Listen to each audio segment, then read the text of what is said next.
vou falar para vocês um pouquinho de diuréticos. É a minha primeira aula, então um pouquinho nervoso, mas vamos lá. A gente tem que saber, eu vou falar, eu vou comecei a gaguejar. Eu vou frisar muitos pontos que vocês vão focar, outros eu vou falar só para vocês terem um embasamento, tá? Então a gente vai ver os diuréticos de álcool, os poupadores de potássio e os tiazídicos. Quando que a gente vai administrar um diurético? A gente vai administrar um diurético para o paciente que está com insuficiência cardíaca, insuficiência renal, com edema, com retenção urinária. Por quê? Com hipertensão. Por quê? Porque esses pacientes eles estão com desequilíbrio em dois pilares muito importantes: débito cardíaco, resistência vascular periférica ou débito cardíaco. E esses dois pilares são fundamentais para a pressão arterial. Então, a gente vai fazer um diurético para tentar equilibrar esse quadro desses pacientes. Porque, por exemplo, um paciente que está com retenção urinária, o que eu preciso que ele faça? Eu preciso estimular a diurese dele, preciso estimular que vá ao banheiro e faça xixi. Então, o diurético vai atuar no néfron, ele vai atuar auxiliando na eliminação de sódio. O sódio, ele atrai água. Por quê? O sódio atrai água devido a um gradiente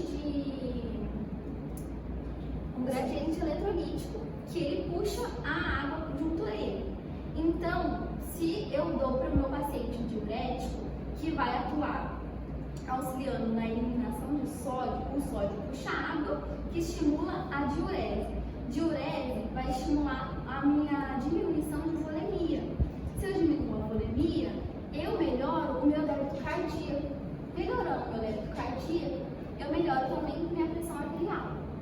Deu pra entender ou ficou confuso? Porque às vezes eu dou uma enganada, deu mesmo? Tá bom.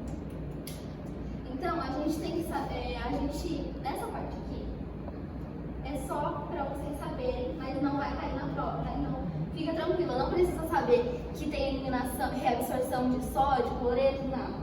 Mas eu vou falar, porque é bom pra gente saber. Tudo vai ocorrer, os diuréticos eles vão atuar, portanto, nos rins, no néfron, né? Que se divide na parte do tecido proximal, que reabsorve sódio, cloreto, potássio, glicose e água. A glicose aqui tem que ser 100% reabsorvida, tá? Isso aqui é pra vida.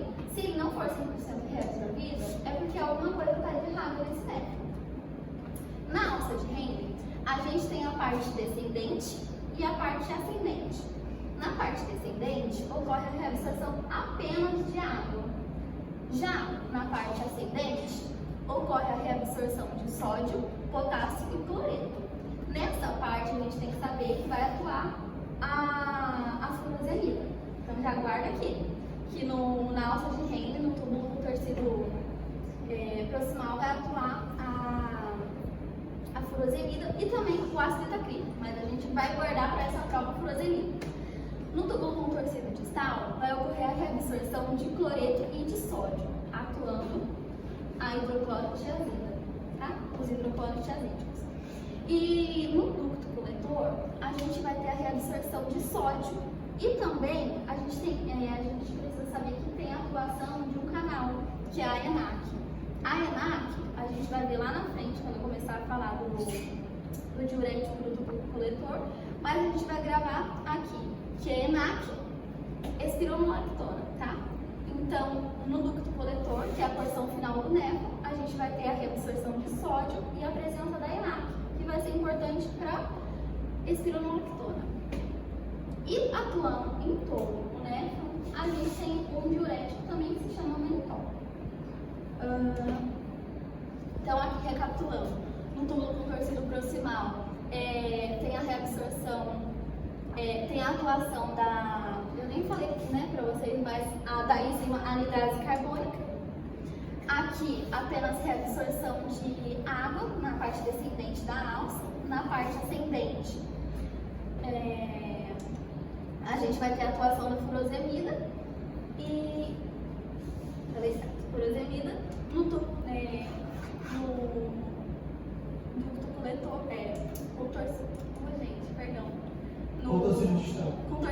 cristal aqui, a gente vai ter a atuação da hidroclorotiazídica, da classe dos tiazídicos, e no ducto coletor, aqui na porção final, da espironolactona.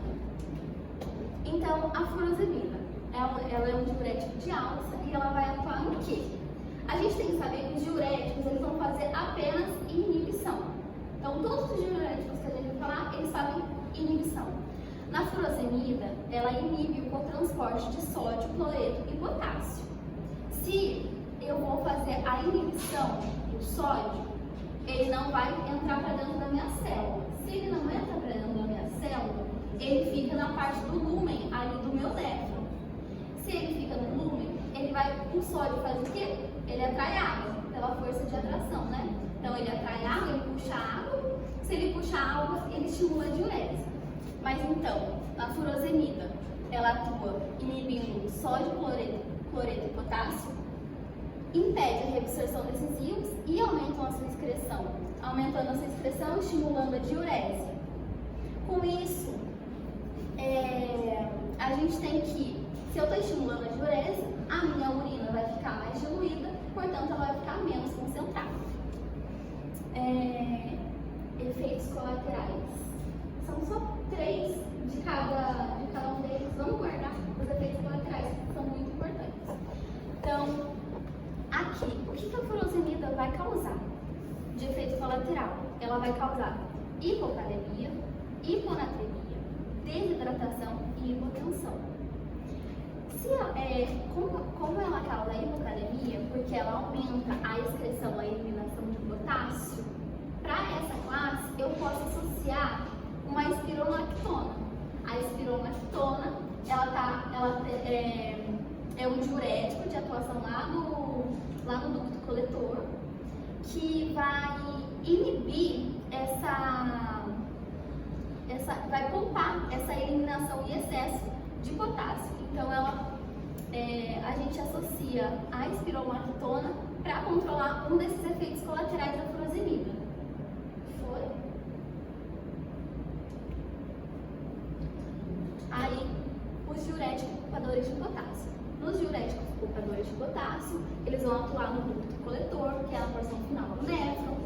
A gente tem 2 mecanismos de atuação aqui. A gente tem os inibidores dos canais de sódio e os antagonistas de aldosterona, da ENaC.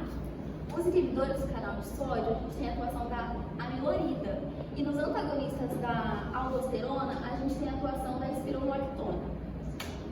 Então, aqui nos canais de sódio, a gente vai ter a inibição direta do sódio. Se eu estou inibindo diretamente o canal de sódio, eu estou fazendo com que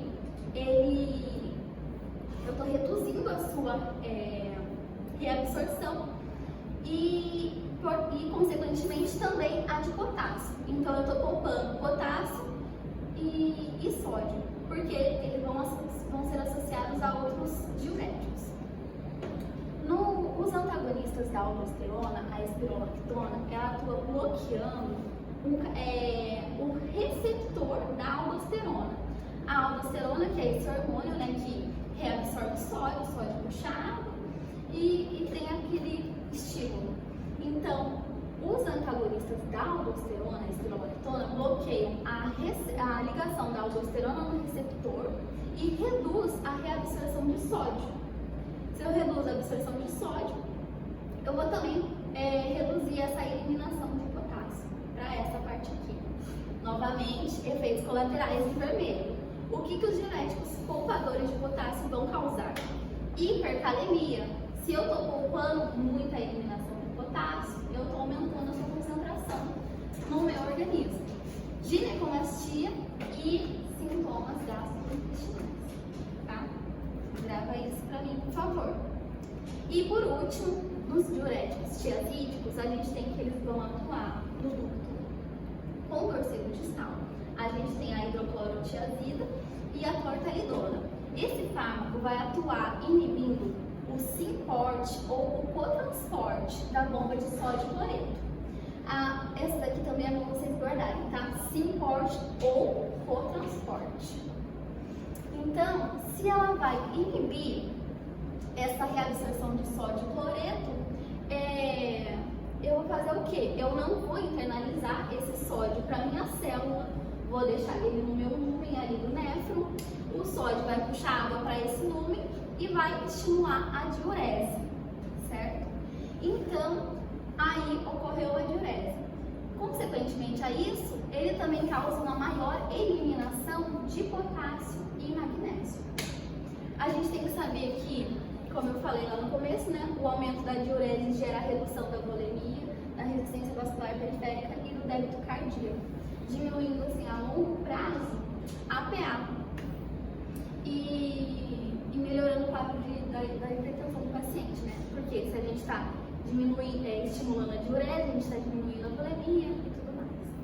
A hidroclorotiazida, ela tem um efeito diurético moderado e ela pode aumentar a resistência hídrica devido à depressão de potássio.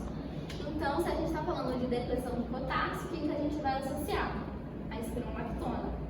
Então, para os tiazídicos, a gente também pode associar a espironolactona para poupar esse excesso de eliminação de potássio.